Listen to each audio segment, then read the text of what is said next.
ბირჟებზე, საერთაშორისო ბირჟებზე ოქროს ფასის მერყეობა გრძელდება ბოლო 10 დღიან პერიოდში შეიძლება ითქვას, რომ უნცია ოქროს ღირებულება $400 ფარგლებში იყო და ის გაიაფთა, თუმცა ახლა ძვირფასი მეტალის ღირებულება მისევ აღმასვლა დაიწყო. ანალიტიკოსების შეფასებით მთლიანობაში ოქრო წლის დასაწყისიდან 50%-ით გაზვირებული და ფასი ყველა დროის ისტორიულ რეკორდზე რჩება. რა პროგნოზებია საერთაშორისო ბირჟებზე და რა შეცვალა ქართველი მწარმოებლებისთვის არსებულმა რეალობამ? თემის დეტალებით მარი მელიქიშვილი გვერდება ბიზნეს პარტნიორის პირდაპირ ეთერში. გამარჯობა, მაია, მევესალმებით ჩვენს მაყურებელს. ოქროს ფასები ისევ მერყეობს, თუ ბოლო ორ კვირიან პერიოდში ძვირფასი მეტალის ფასი ეცემოდა და მისი ღირებულება უნციაზე $400-450-ითაც კი იყო შემცირებული. დღეს ოქრომ ისევ გაძვირება დაიწყო და ამჟამად როიტერსის ინფორმაციით 1 უნცია $4,020 ღირს. გასულ დღეებში ძვირფას მეტალებზე ფასების კლების მიზეზი ამერიკის შეერთებულ შტატებსა და ჩინეთს შორის სავაჭრო კუთხით პოტენციური შეთანხმების მიღწევა გახდა, რაც გეოპოლიტიკურ რისკებს მნიშვნელოვნად ამცირებს და ინვესტორების ყურადღებას საფონდო ბირჟისკენ მიმართავს. თუმცა მიუხედავად ამისა, დღეს ვხედავთ, რომ ოქრო მაინც ძვირდება. შესაბამისად, ანალიტიკოსებს უჭირთ პროგნოზების გაკეთება ძვირფასი მეტალის ფასთან მიმართებით. მათი განმარტებით ეს დიდწილად დამოკიდებული იქნება ამერიკის პრეზიდენტ ტრამპის შემდგომ ეკონომიკურ და პოლიტიკურ გადაწყვეტილებებზე, რაც როგორც წესი მნიშვნელოვან გავლენას ახდენს ხოლმე როგორც ოქროს, ისე სანავთობო ბირჟებზე. მიუხედავად იმისა, რომ დღევანდელი მოცემულობით ოქროს ფასი შედარებით შემცირებულია, წლიურ ჭრილში ძვირფასი მეტალი მაინც 40-დან 50%-მდეა გაძვირებული და მან ოქტომბრის დასაწყისში ახალ რეკორდულ ისტორიულ მაჩვენებელსაც კი მიაღწია და უნციაზე $4,300 გადასცდა.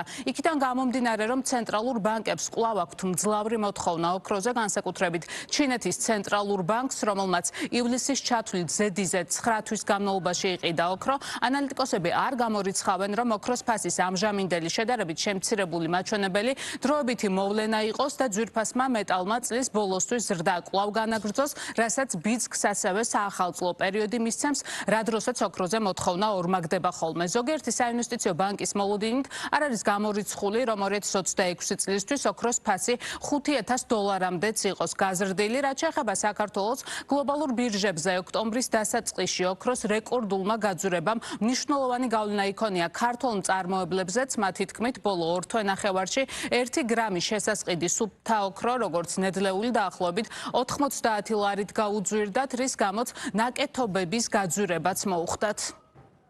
ოქრო მესამე კვარტალის განმავლობაშიც გააგრძელა თავისი რეკორდული სვლა და კვარტალის განმავლობაში დაახლოებით 16%-ით იყო გაზრდილი. წლის დასაწყისიდან უხეშად 50%-იანი ზრდა და თან იმას თუ გავითვალისწინებთ, რომ ეს ზრდა რამდენიმე წელია გრძელდება, კიდევ უფრო მასშტაბურ მომენტუმზე გვაქვს საუბარი. რაც ამ მრავალი წლის განმავლობაში სხვადასხვა პერიოდში სხვადასხვა ფაქტორებით იყო განპირობებული, თუმცა მნიშვნელოვანი არის, რომ ბევრი მათგანი დღესაც აქტუალურია. პირველ რიგში აღნიშნავ ცენტრალურ ბანკებს, რომელიც არაერთხელ გვიხსენებია და არაერთხელ გვისაუბრია, მათი მოთხოვნა რეზერვების დივერსიფიკაციის მიზნით კვლავ საკმაოდ მაღალია და ისევ ამ მიმართულებით განვითარებადი ქვეყნების ცენტრალური ბანკები ლიდერობენ. თუმცა ზოგადად ცენტრალური ბანკების გავლენა ორმხრივი არის. მეორე მხრივ სექტემბერში ფედერალურმა რეზერვმა განაგრძო განაკვეთების კლება, რაც ოქროზე დადებითად ისახება, ვინაიდან დაბალი განაკვეთები ნიშნავს სახაზინო ობლიგაციებზე დაბალ შემოსავლიანობას, რაც შესადარისად უფრო მეტად ზრდის ოქროს მიმზიდველობას. შესადარებლად რომ ავიღოთ, ივლისის ბოლოს გრამი ოქრო, სუფთა ოქრო ღირდა $290 ლარამდე. დღესდღეობით ღირს 375-დან 380 ლარამდე. ეს არის კვალიდატოვებული პიკი ფასის, რაც ეს ოქრო მიაღწია ამ პერიოდში, რაც ჩვენთვის ნიშნავს იმას, რომ დაახლოებით ორ თვენახევარში ნედლეული გაგვიძვირდა დაახლოებით 90 ლარით რა 80-90 ლარით. ეს ჩვენთვის საკმაოდ დიდი დარტყმა იყო. ჩვენ მოვახდინეთ ფასების მცირე ზრდა დაახლოებით 1 კვირის წინ. ზრდის პროცენტულობაში შეადგინა 5-6%. თუ ესე თქვა ოქროს ფასის კლება გაგრძელდა და მართლაც ესე ვთქვათ დასტაბილურდა დაბლა, სავარაუდოდ $300-500-ზე დაბლა. ჩვენ დიდი სიხარულით ფასებს უკან, ესე ვთქვათ, დავაკორექტირებთ, შევავცინებთ.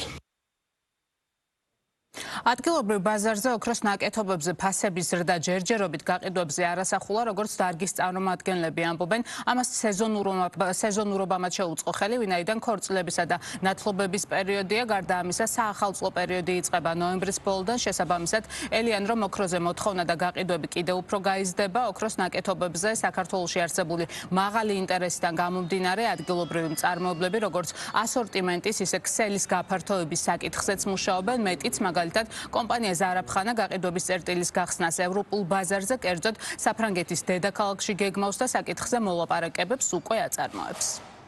გამომდინარე იქიდან, რომ ესე ვთქვათ, თელს ჩვენს ასორტიმენტზე არ გაგვიზრდია ფასები, გამომდინარე იქიდან, რომ ისაც ესე ვთქვათ, მოთხოვნადია ამ პერიოდში, კვარტლის ამ პერიოდში ოქრო და ესე ვთქვათ, როგორც თქვენ ახსენეთ, ესე ვთქვათ, გაზრდილია მოთხოვნა გამომდინარე ქორწილებიდან, ნიშნებიდან და აქედან გამომდინარე, მოთხოვნა არ შემცირებულა.